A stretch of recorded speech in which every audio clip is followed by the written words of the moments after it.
Hi, good morning, good afternoon, good evening, wherever you are joining us from. My name is Heather Deer, and I'm the Director of Family Engagement here at William and Mary. Welcome to this, our next episode or edition of our Tribe Transition webinar series. We've got a great topic today, one that I know is top of mind for many of you on the call. I'm seeing our numbers on the call. I think this is our biggest attendance on a webinar, so popular topic. We'll be talking all things residence life and the residential experience here at William and Mary, which is what makes William and Mary so special. So I have some real true experts on the call. I'm excited for them to talk through the processes and supports that are available to your students. Some housekeeping before we get started. This session is being recorded and will be uploaded to our YouTube channel shortly after this session. If you want to know as soon as it's uploaded, of course, do subscribe to our YouTube channel and turn those notifications on if you're itching to get it as soon as possible. If not, we'll send you an email in a day or two to let you know that the recording is available. We will use the Q&A feature here in Zoom to ask questions. I'll ask, especially for this session in particular, that you hold your questions until the end of the session, as the Residence Live team will actually be covering some great information in depth, and there's a chance they'll answer your question during their presentation. So let's hold all questions until the end, and then we'll take as many questions as we have time for.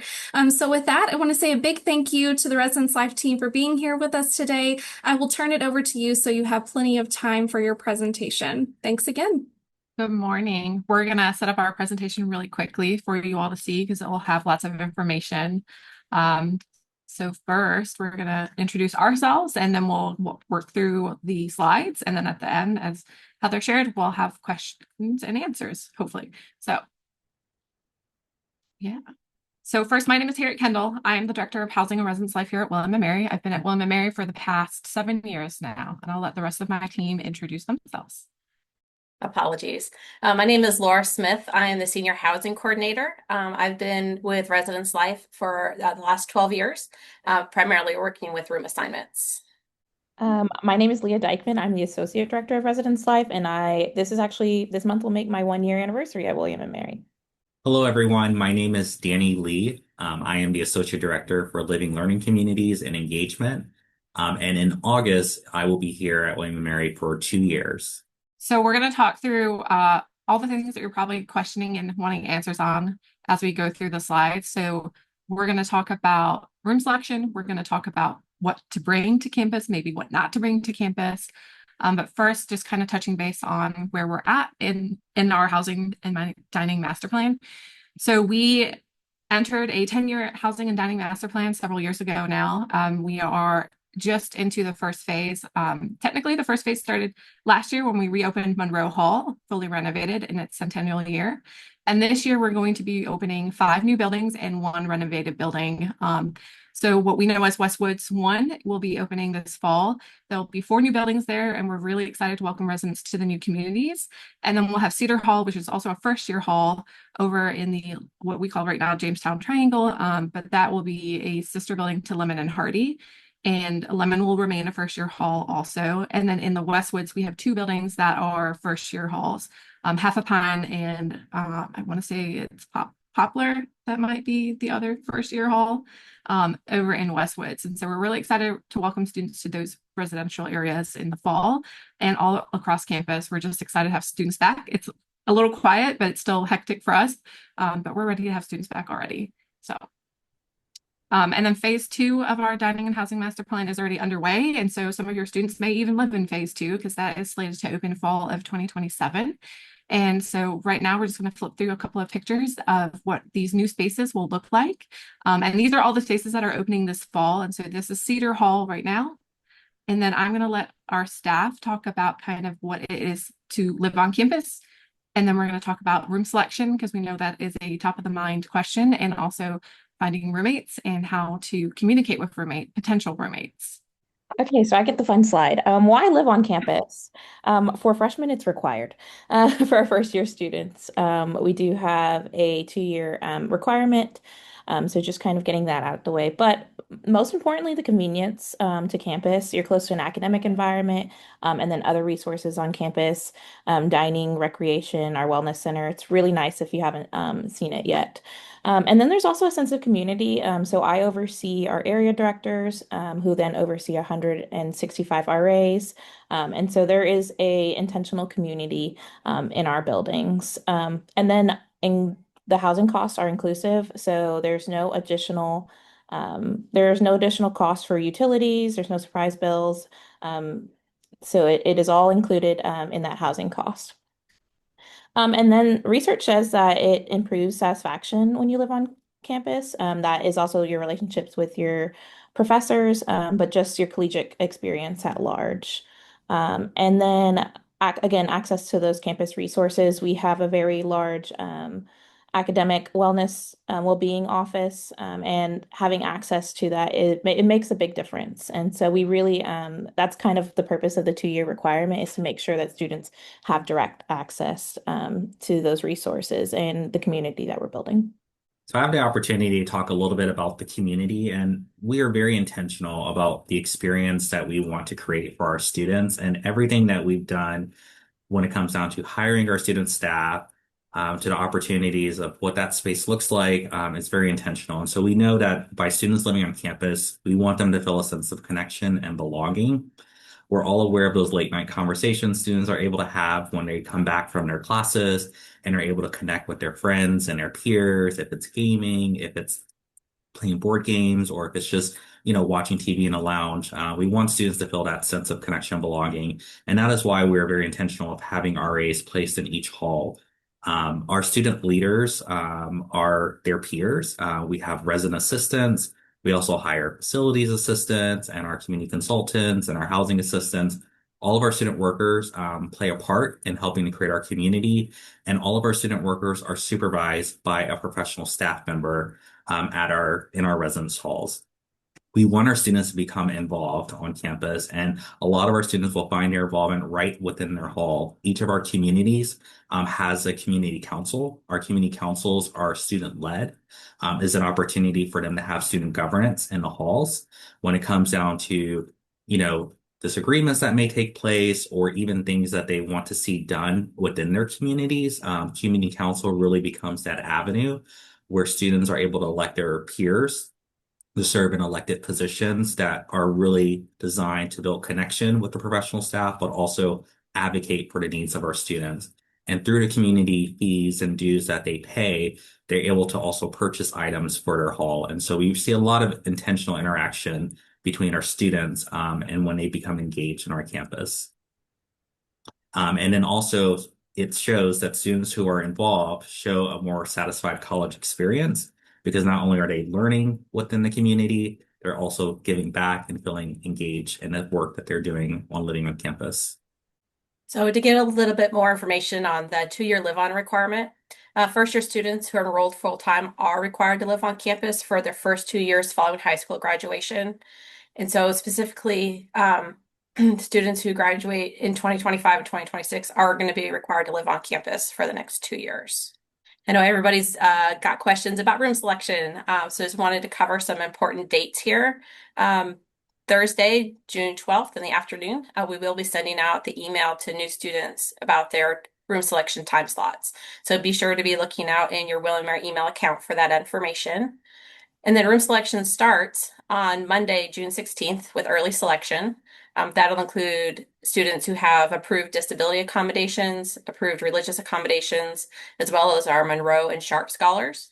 And the following day, Tuesday, June 17th, traditional room selection begins. And then the next day is the last day for traditional room selection, June 18th. So we do get a lot of questions from students and families about roommate selection.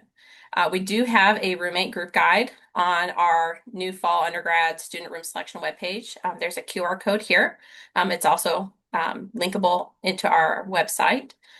We do suggest that having roommates, having your group set up by June 10th. But please know, students can continue to adjust their groups until a selection is made. And then for groups of 2 or 4, we recommend that the roommate group leader be the student with the earliest time slot, and instructions on how to change that roommate group leader is in the roommate group guide. Just please be aware, we do not have rooms for 3 or 5 students. So those groups will need to be either of 2 or 4 students.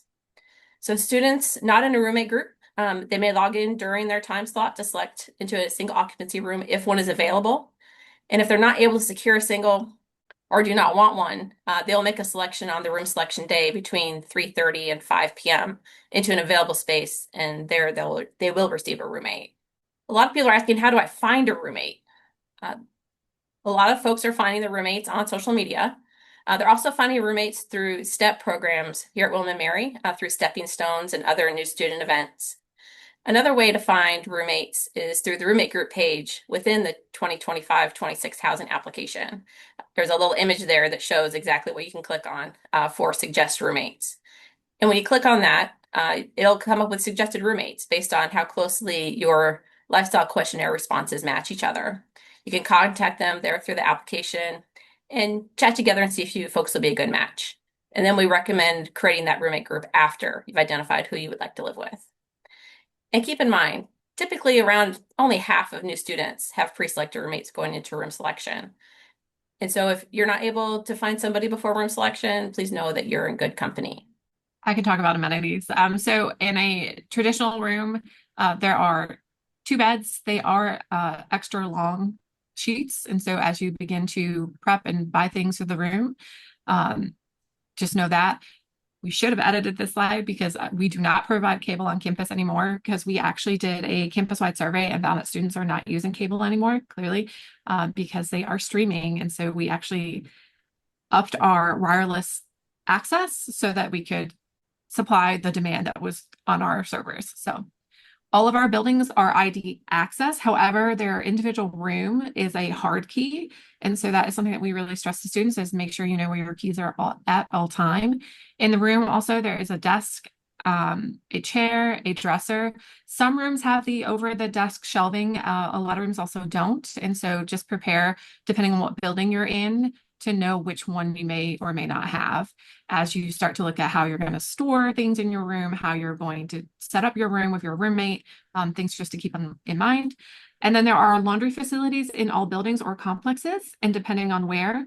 And then it is also online monitoring. It's actually with an app called Speed Queen, and there's more information on our website about that and how your student can set up their app and also set up their payment in there, and all that is there. And then building and room cleanliness, essentially. So if your student chooses to elect into a suite style room, they are responsible for the cleaning of that bathroom with their roommates and supplying toilet paper and all that. But they can also get toilet paper from the duty office. It's just what preference they have maybe on their toilet paper. And then common areas out in the building are done by our custodial staff, and that is on the daily throughout the week. And then on the weekends, it is not. And so we really rely on residents to take care of their spaces.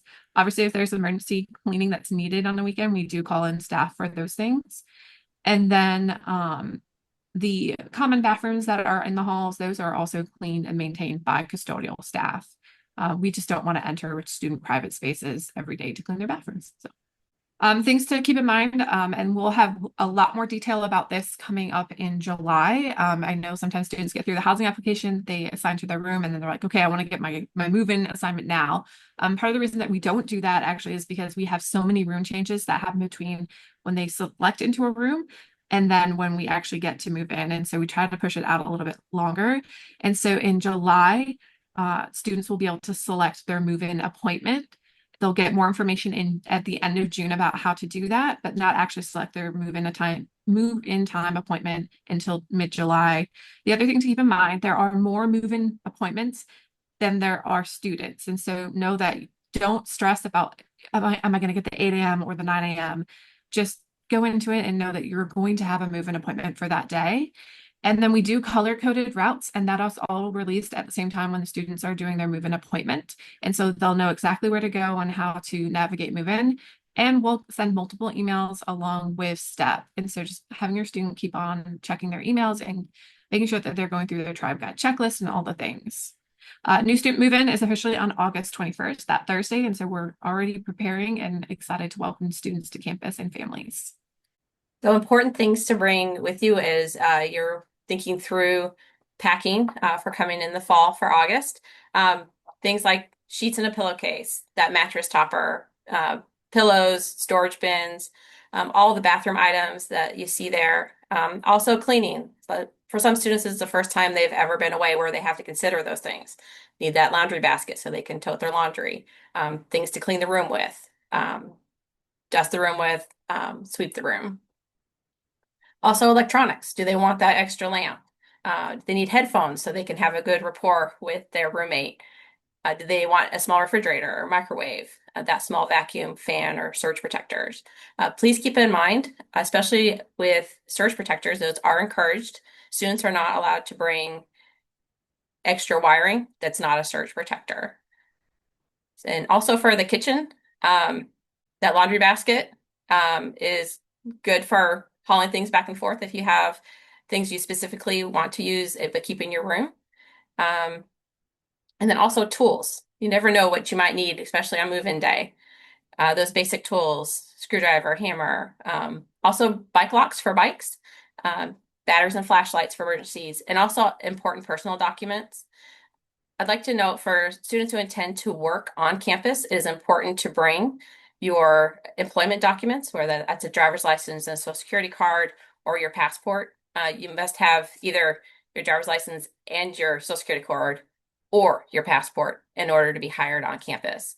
I know some folks are hesitant to send their original documents, but those are required to work on campus at William & Mary.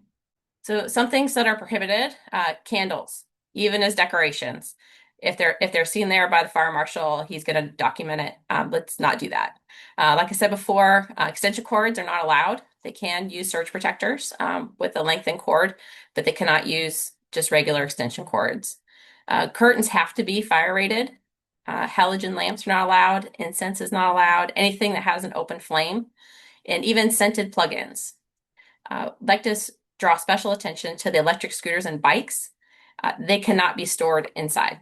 They have to be outside at all times. They are a fire hazard. And we do have a complete list of prohibited items on our website under the resource guide. And if you guys have any questions as you're going through that, please feel free to reach out to our team and we'd be glad to walk you through those. And getting real specific about which kitchen appliances are prohibited from student rooms, but they can be stored in the hall kitchens when the kitchens are in use. That includes air fryers, bread machines, crock pots, immersion coils, hot pots that are not thermostatically controlled, rice cookers, hot plates, toaster ovens, broilers, George Foreman's, electric skillets and woks, and other portable cooking devices. So just know the students can bring those, but they have to remain in the hall kitchen. They cannot be in the bedrooms. In the bedrooms, or in the common kitchens and kitchen areas, just see that same list there of what's allowed. And then charging of any electric bikes, scooters, skateboards, all of those has to be done outside of the building because they're not allowed inside.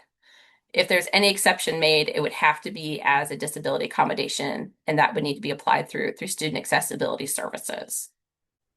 One thing we did want to highlight is that we do have a partnership with Dorms Direct.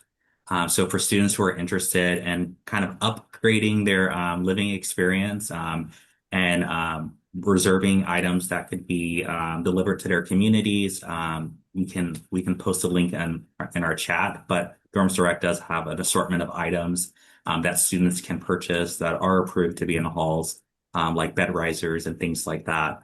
That they can order through Dorms Direct. I also just a little plug. I've been in residence life for a long time and I've seen a lot of unfortunate accidents happen. And so just making sure that you look into your own insurance policies, or if you wanted to explore ours on our websites for student renters insurance and making sure that you have coverage in that sense.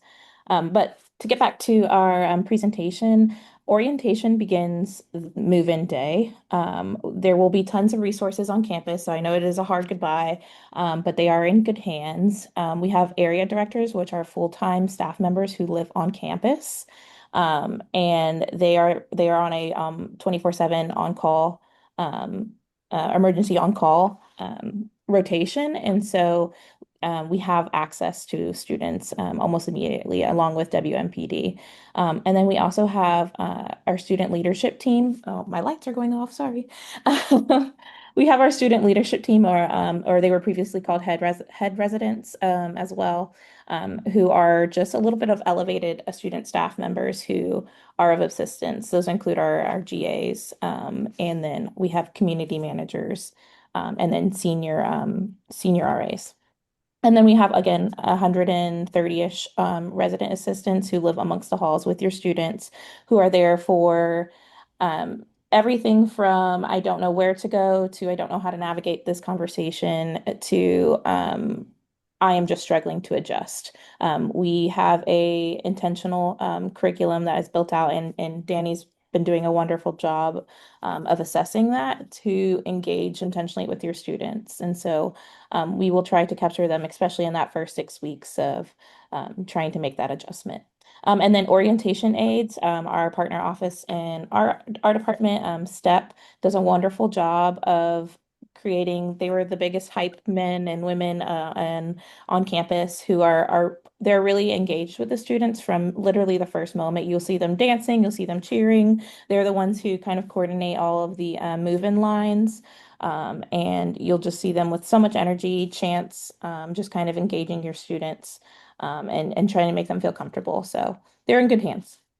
So some important dates to keep track of is May 1st through 31st is passed, obviously, and that was submitting the housing application. So if your student submitted their housing application after that time, it just means that they won't be a part of room selection and that they'll get assigned by our assignments team.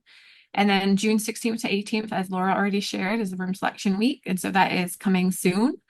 And then the May 30th deadline, again, for accommodations was May 30th for disability housing accommodations and religious housing accommodations. However, if you miss that deadline, it doesn't mean that you cannot submit. You can still submit that information. It just may take a little bit longer for us to find the room space that matches that approved accommodation when it comes in.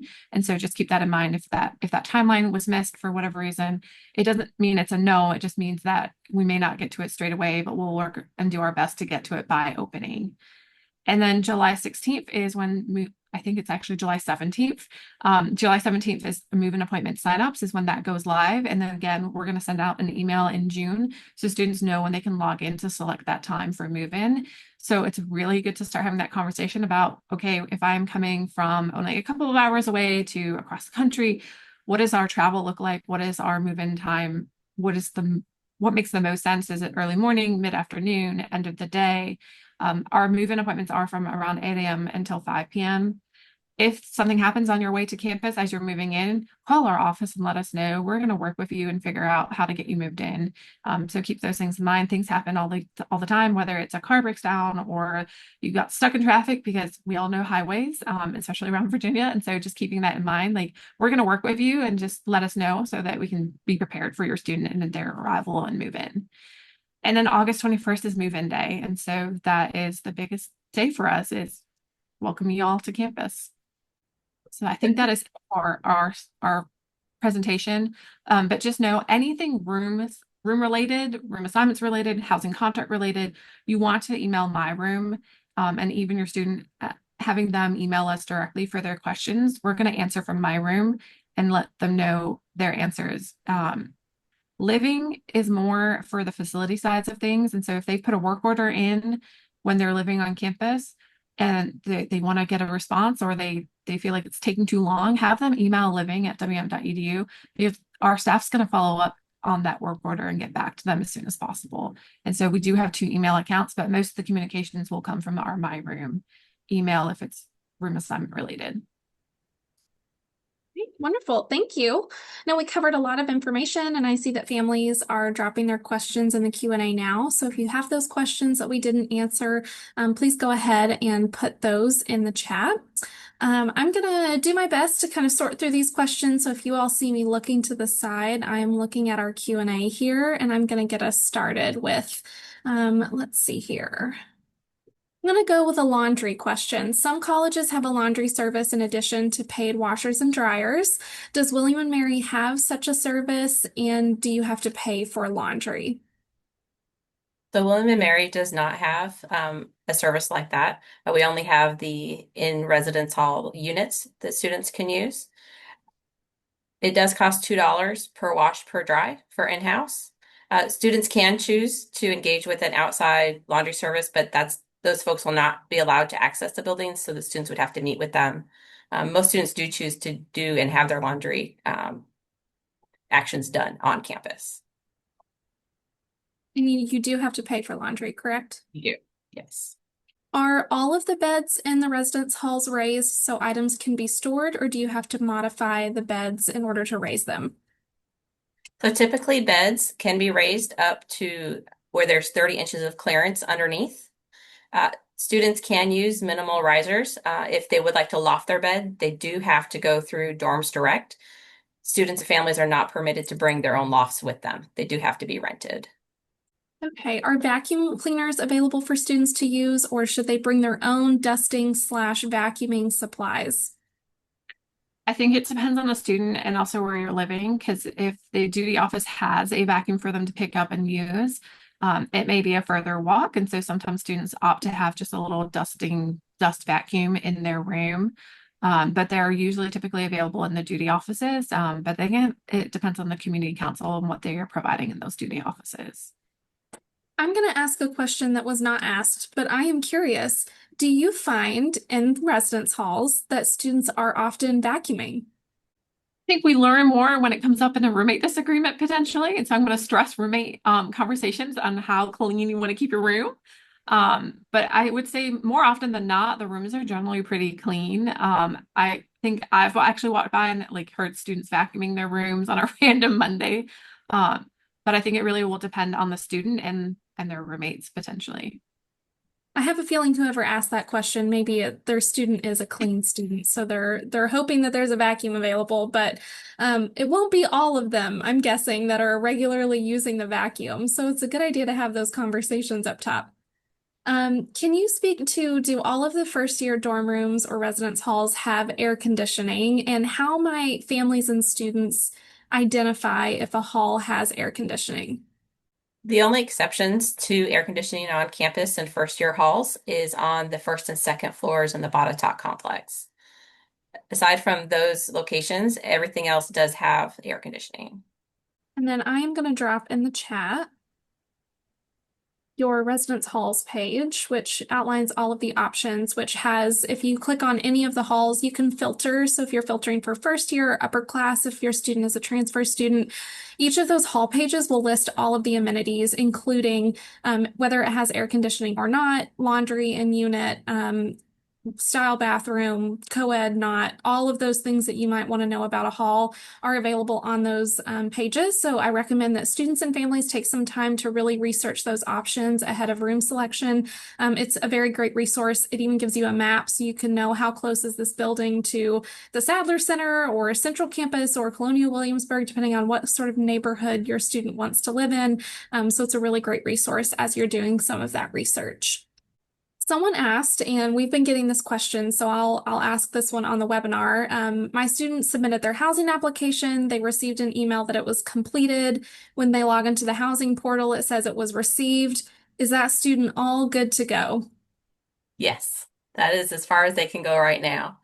When their time slot opens for room selection, additional pages will appear on their housing application where they can make their selection. But if they've gotten that email that says, hey, thank you for submitting your contract, then they are good to go.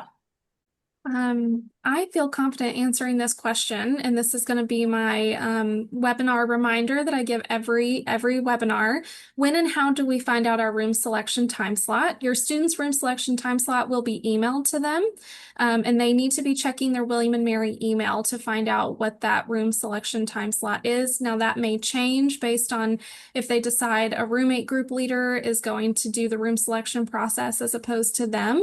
But this is just a reminder that all important information and communications related to your student's experience are going to their William and Mary email address. So if they haven't yet gotten in the habit of checking that email address, that is one that they need to be checking regularly. Very early initial communications may have gone to your student's application email, but all of that has now transitioned over to their William and Mary email address. When is the last day that someone can participate in the room selection process? So that's going to be June 18th, which is the last day for traditional room selection. Is it possible for folks to bring their own microwave and fridge, or do they have to rent? They can bring their own. Just keep in mind that sometimes the number of outlets in the room is limited, so having that combination unit from Dorms Direct is really handy. And also, if you rent from Dorms Direct, you're not worried about transporting it to and from home for 4 years. It's just handy to have it there, and Dorms Direct puts it in and takes it out. But yes, they are allowed to bring their own if they wish, just as long as they're Energy Star rated. Okay, I've got a couple more laundry questions. One, are they coin operated or are they paid through the app? Both. Okay. We love an ampersand at William and Mary. And coin and app. Okay, we've got a lot of room selection questions, so I'm going to try and get a couple of not room selection before we really dive in to the actual room selection process and some of those more nitty-gritty questions. Are any of the prior dorms that were used for freshmen previously, so in previous years that were assigned for first year students, no longer being used for first year students now that there are new residence halls? How does that change year over year from your perspective? I mean, it's changed a lot in the last 2 years. We took Yates Hall offline and tore it down, and it is now where 4 new halls now sit on those sites. We also closed Randolph Complex this spring to make way for West 2, and so those are now out of our inventory. And then with the new buildings coming online, it also allowed us to then look at the big picture of shifting around where students live. I will say that, so our new buildings, there are 5 new buildings. Those are almost split evenly between first year students and returning students. I think it's give or take about 30 beds. And so it's not just new students getting new housing, it's not just returners. There was an even split with that. And then we also shuffled some of our upperclassmen buildings that are now first year buildings. And so looking at Barrett and Chandler along that road, those are now first year student housing options.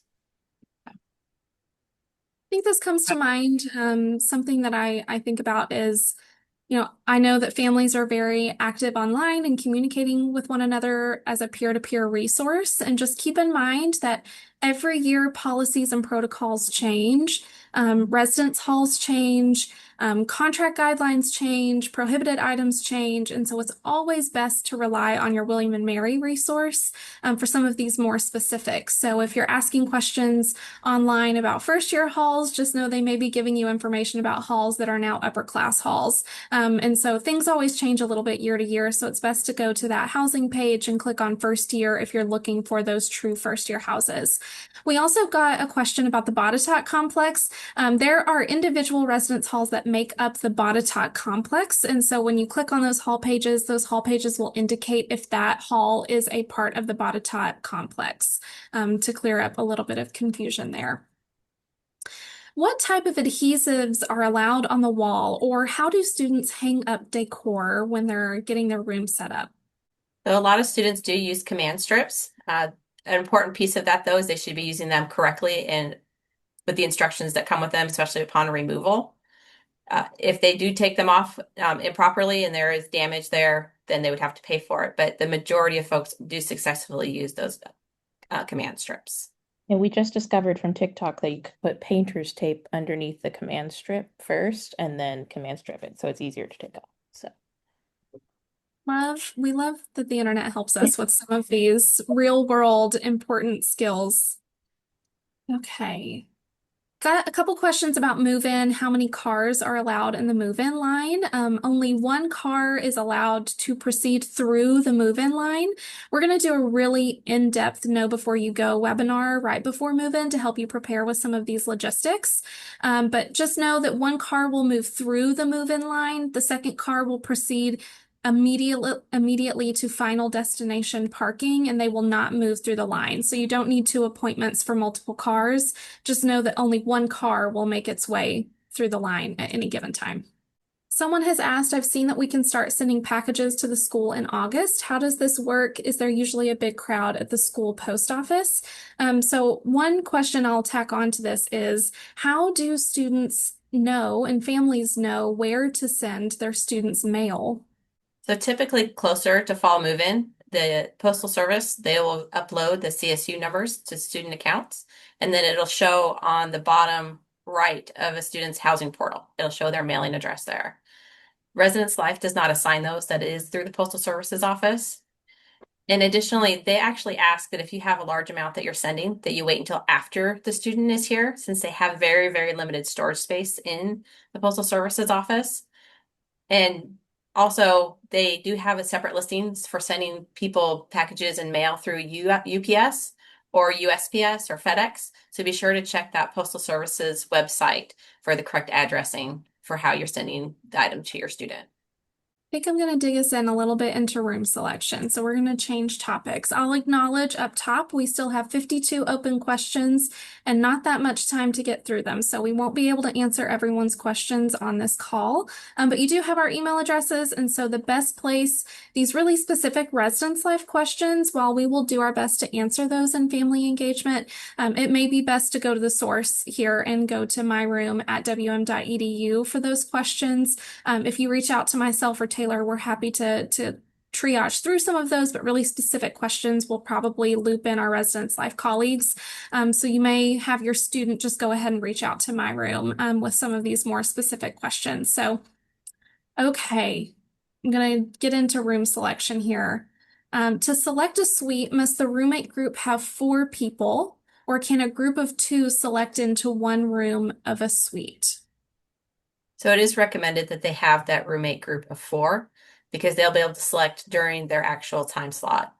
If they do want to try as a roommate group of 2 to go in between that 3:30 and 5 p.m. period, they can try that, but we can't guarantee that there will be a suite available at that time either. Okay, so if they're looking into a suite of 4, they need to have the full roommate group to select into the suite. Strongly suggested, yes. How do you change the roommate group leader if the student who is currently the roommate group leader has a later time slot? So say the time slots come out and we need to rearrange because someone has an earlier time slot. How and where will they change that? So the current roommate group leader will go into their roommate group page, and there's a button there next to each one of the other people in the group. And they just click the button that says make leader on the person that they want to make the leader, and that'll automatically update. What happens if you are in a suite group? So I'm guessing a group of 4, and there isn't a suite remaining. Can the group leader split the group into 2 and 2? Yes, so they will need to have a plan. We do recommend students have plans A through Z. So if they're in a roommate group of 4 and there's no suites left, they do need to break up into 2 groups of 2. So the current roommate group leader will have already decided with their group of the 2 students that they're going to drop and notify they need to create their own group. And then that roommate group leader will make a selection for them and their roommate. And then the new roommate group leader for the other 2 will make a selection for their group. We'd like to assume that all of the roommate situation works out fine, but if there is an overall mismatch in roommates, is there a process for how students can change once we get into the semester? Absolutely. Students who have a housing assignment, they are able to submit a room change request form that's on the housing portal. Students don't have to provide tons of detail if they don't want to, or they can provide as much as they would like to. They're in their request, and they can specify what room types or building types that they would like to move to. And then we do process those typically on a first applied, first offered basis as spaces become available. The only exception being those that have approved disability accommodations whose space isn't currently met by those accommodations, they would get priority as spaces come open. What do you recommend if a student gets their time slot and they're not available during that time slot? They're working, they're in the woods as a camp counselor. I get that one a lot. They're abroad. What do you recommend for that student who gets that time slot and thinks, oh no, I don't know if I'm going to be able to participate in selection?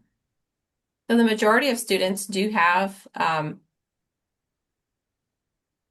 plans this over the summer. Absolutely. All of us have things we're enjoying doing over the summer.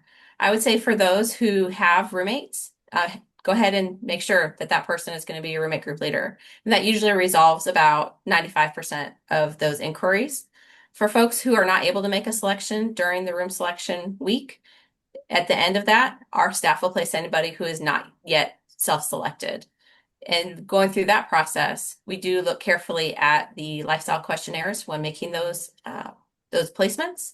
And so please be assured that we do think through those very mindfully if students are not able to self-select or not available to self-select. What is the process for someone who's out there looking for a roommate, but maybe they don't find one by the time room selection happens? Do they use their time slot? Is there a different process for those who do not have a roommate match? So for those who don't have a roommate match, if they're interested in a single, they can go in when their time slot opens to try to select into one. If they're not able to select into a single, if they're not interested in one, they will, on their time slot day, they will go into their housing application between 3:30 p.m. and 5 p.m. to make a selection into an available space, and there they will get a roommate. We've had a couple of questions about students who have submitted accommodation requests through Student Accessibility Services and have gotten that your accommodation request is approved email. Does that mean that they will get a time slot in that early selection process? And that's how students will know that they're participating in that early process? Yes. Okay. And then one other question that we've been getting that nobody has asked, but I will ask, is so when someone has an accommodation request and it has been approved, when they go in for selection, will they see all halls or will they see the halls that fit the criteria for which they have been approved? So they'll see spaces that meet the criteria that they're approved for. I think we've made it through the big selection questions. Well, I digress. When students are selecting, are they selecting a building, a room? How can they best be prepared for what information they need to have in hand when that time slot rolls around and they go in to make a selection? So students are actually selecting into their own specific room. So it's not just the building or the floor. It is the room that they will be occupying for the upcoming year, barring a room change. But yep. So we're actually selecting our bed spaces. So I definitely recommend on that note that everyone spend a little bit of time on those halls pages so you can look at floor plans and room numbers and really become acquainted with what are all of the options A through Z that your student may want to take advantage of living on campus so that they feel prepared to go in and make that selection. How likely is it that a Monroe Scholar not part of a roommate pair will get a room in Monroe Hall? Are Monroe Scholars typically getting rooms in Monroe Hall? So this past year, Monroe Hall was all Monroe Scholars. We're not sure how it's going to work out this year because it changes from year to year who people join up in their roommate group with. We do provide time slots during early selection for those Monroe plus Monroe groups, people who don't have roommate groups, and the Monroe plus non-Monroe Scholar groups. And then if for some reason the group decides that they don't want what's available on early selection day, they can opt to move to a traditional room selection time slot later in the week. For residence halls with both gender inclusive and single gender housing, is that by hall or by room? I think a brief overview of the gender inclusive designation would be helpful based on some of the questions we're getting. Absolutely. So gender inclusive is administered here based upon the available bathroom style for the bedroom. So anything that is private bathroom or suite style or a hall single-use bathroom, those are typically gender inclusive eligible. Those are also single gender eligible. And then buildings where there's a hall community bathroom, where it's multiple users in the bathroom at one time, those are sex specific. And so those bathrooms are only accessible from the rooms just around it by the same sex. So, for example, Barrett Hall has 3 floors. The first and third are female floors, and the middle floor is male because those bathrooms are only community bathrooms. And then another example would be Cedar, I think 4th floor, and then a lot of Lemon Hall. Those are bathrooms where people only use one at a time. So those are gender inclusive eligible. But students in those gender inclusive eligible buildings, whether they're single gendered groups or persons or gender inclusive groups, they all have equal opportunity or access to select into those spaces. Hey, we did have one question about some of the involvement in the halls and the residential communities. There was a question about fees and dues as part of the community council. Danny, do you want to speak to any of those components? Yeah.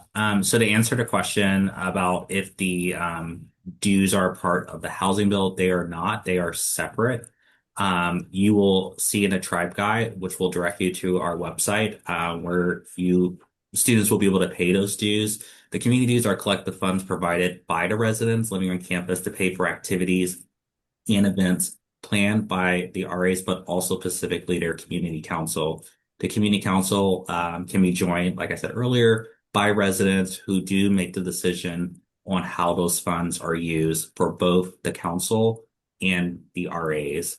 And so students in the past have used those funds to buy cooking utensils, sports equipments, and things that are shared by the residents.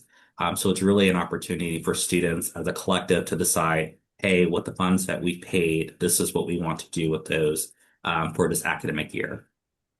I've gotten a few questions about the pre-orientation programs that bump up against move-in. I would recommend that if your student is participating in one of those programs, that they contact the program coordinator to discuss those logistics. They're the most really closely associated with how those processes works, as they're a little bit different from pre-orientation program to pre-orientation program. So definitely recommend, if it's pathways, that you reach out to that pathways coordinator. If it is, excuse me, if it's engaged, that you reach out to that program coordinator for those specific questions. So they'll be handled a little bit differently, but it is a strong collaboration between Residence Life and those pre-orientation programs. And more information will be shared with your student about those processes. Okay, I know that we still have 43 open questions and we didn't get to all of them. So just a reminder of the best way to get your questions answered.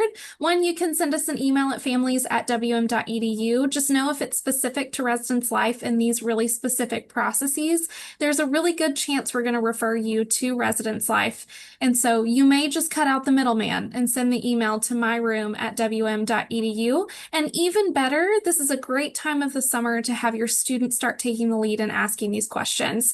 So have your students send an email to myroom@wm.edu with some of these more specific logistical questions. It's a good opportunity for them to practice those skills as they're advocating for themselves and really getting familiar with reaching out to resources at William & Mary. So just want to say a big thank you to Harriet, Laura, Leah, and Danny. Thank you for being on our call this afternoon.